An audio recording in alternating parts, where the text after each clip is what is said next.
After failed negotiations with Sweden about access to the North Sea, Russia sees no other way than to declare war and march on Stockholm.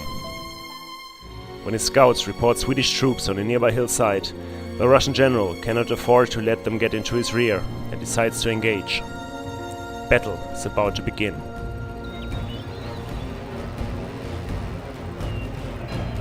With the deep chasm separating the two armies, both sides immediately begin to move for the high ground.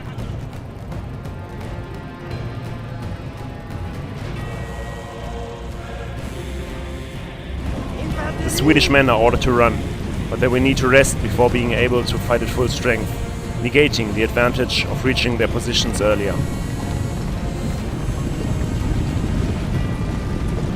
Also, they leave their howitzers almost unprotected, their line open for cavalry to break through.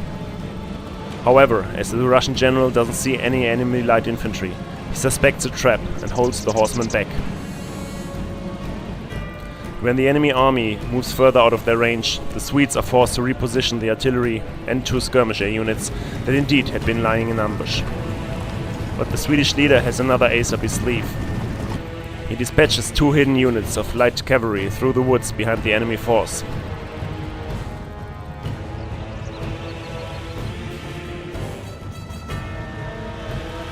Will the Russian general be able to react to this threat, now that his attention is drawn to directing the skirmishing fire that has begun to be exchanged at the army's center?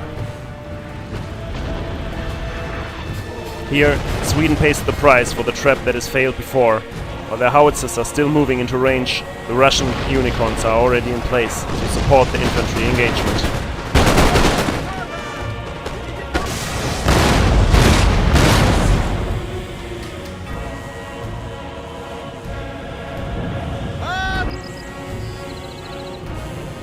But to protect the skirmishers, all line infantry units that had been guarding them have by now left the heavy guns on their own.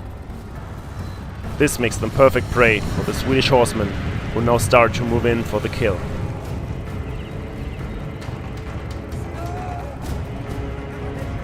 But the movement of the artillery's guards had been a ruse. The Russian general had tracked the cavalry all along and is now luring them into this attack.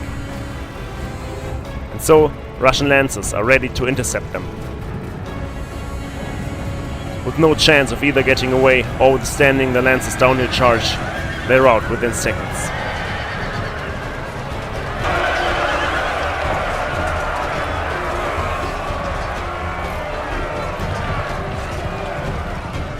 But even with the loss of these cavalry units, the battle is far from decided yet.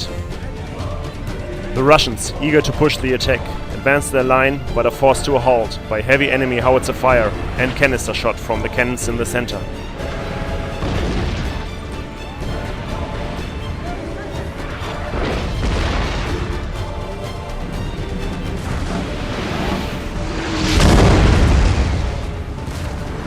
Their leader decides to start a coordinated attack on the very top of the hill and moves his lancers there while preparing the assault by taking the target area under artillery fire during their march.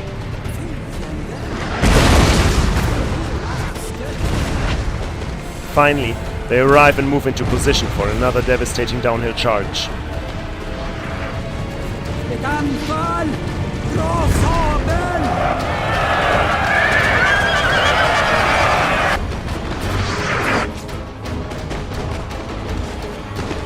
Not only do they rout the remaining enemy cavalry, but also force the nearby infantry to form square.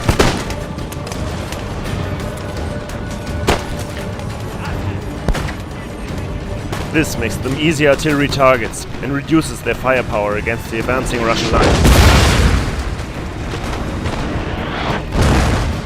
Soon they cannot hold out any longer, but their desperate attempt at an ordered retreat is made impossible by the cavalry ready to fall into their backs. As more and more squares are discovered hiding in the woods, the Russians don't want to stop their overwhelming assault, so the infantry readies their bayonets and charge into the nearest unit.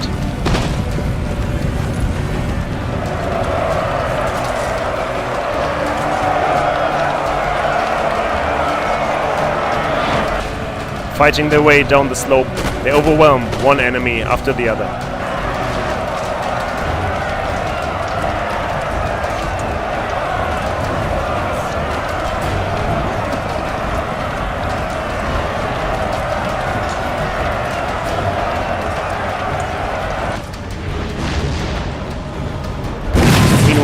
remainder of the Swedish army has withdrawn to the howitzer's position, closely pursued by the rest of the Russian forces.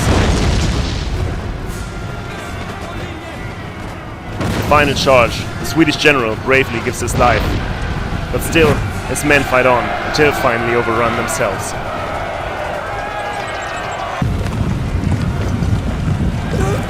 After this victory, there's nothing left to stop the Russians from marching on Stockholm. With this knife at their throat, the Scandinavians are sure to reconsider their position on allowing Russian trade ships through the Skagerrak.